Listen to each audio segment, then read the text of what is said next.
अस्सलाम वालेकुम दोस्तों, मैं अहमद रज़ा तुहाडा अपना मेज़बान अज तुहाडे एक अपने चैनल पंजाबी वसेब तो तुहाडी खिदमत विच हाज़िर हाँ। पंजाबी वसेब चैनल का मकसद है कि पंजाब की सकाफत साडे बुजुर्गां दी बनाई हुई सकाफत साडे तक बदकिस्मती नाल अज तक कल बहुत घट पहुँचती।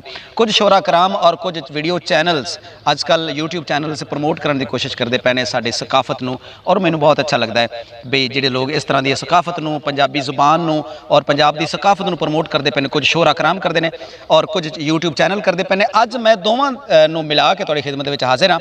शबीर शाहिद की एक पंजाबी गज़ल जिहड़ी उन्हां सकाफत ते लिखी है और इन्हां दा भाई मुहम्मद अली खिज़र होरां दा पंजाबी चैनल पंजाबी वसेब इस सकाफत को प्रमोट करता है। इन्होंने दोवां दे राही मैं तुहाडी खिदमत विच हाज़िर हाँ।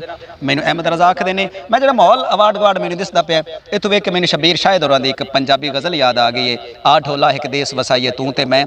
बड़ी खूबसूरत गज़ल उन्होंने लिखी। इस गज़ल बड़ा सफ़र किया, बड़ी दूर तक पहुँची और जिथे शबीर शाहिद अजकल जाते हैं उन्होंने इस गज़ल की फरमाइश होंदी है। तो अज मैनूं अपने आप तो आपे फरमाइश होगी इस गज़ल की, माहौल इस तरह के वेख के, चूँकि ये सकाफत इतने नज़र आती पई मैनूं तो इस गज़ल के भी सकाफत झलकदी है। इस वास्ते मैं चंद अशार तुहाडी खिदमत पेश करता पाया। उस तो पहले मैं गुजारिश करता जावां कि पंजाबी वसेब चैनल नूं लाइक करो, सबसक्राइब करो, शेयर करो और दूसरे दोस्तों तक पहुँचाओ। ये तुसी पंजाबी वसेब चैनल नूं सबसक्राइब नहीं करना, इनू लाइक शेयर नहीं करना, ये असल दे विच तुसी लाइक शेयर और सबसक्राइब करना है पंजाब की सकाफत नूं, साडी जुबान नूं, साडी बोली नूं, साडी मां बोली बल्कि आखना चाहिए। लो जी, शबीर शाहिद होरां दी लिखी एक पंजाबी गज़ल इस सकाफत की नज़र, तुहाडी नज़र, सामाइन की नज़र, नाजरीन की नज़र। भाई मुहम्मद अली खिज़र मौजूद ने इस वक्त और मैं शुक्रगुजार है इन्हां दा भी जिन्हां मैनूं मौका दिता तुहाडी खिदमत विच हाज़िर होण दा इन्हां चैनल राहीं। और बिलखसूस मैं अगर भाई गुलाम मुहियुद्दीन की खिदमात और उन्होंने मुहब्बतां का जिक्र ना करा तो ये भी एक ज़्यादती हो सी। इस वीडियो के विच उन्हां दा भी बिहाइंड द स्क्रीन काफ़ी सारा अमल है। अल्लाह ताला उन्होंने सलामत रखे। लो जी, पंजाबी सकाफत ते मुश्तमिल शबीर शाहिद की गज़ल समात करो। आ ढोला एक देश वसाए तू ते मैं, आ ढोला एक देश वसाए तू ते मैं, उल्फत नू कानून बनाए तू ते मैं, आ ढोला एक देश वसाए तू ते मैं,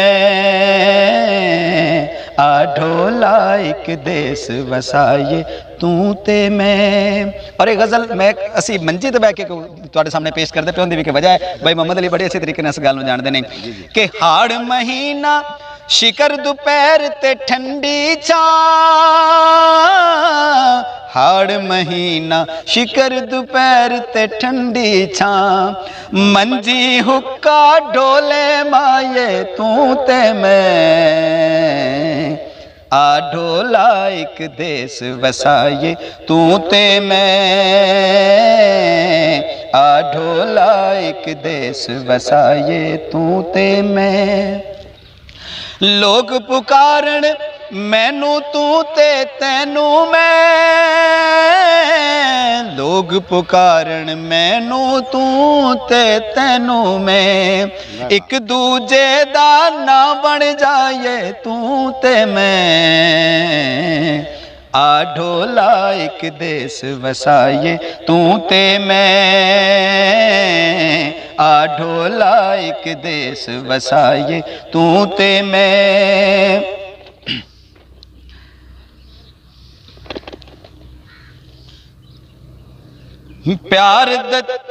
प्यार दा अंबर प्यार दी धरती बन जाए, प्यार दा अंबर प्यार दी धरती बन जाए, रुठड़े विछड़े यार मनाए तू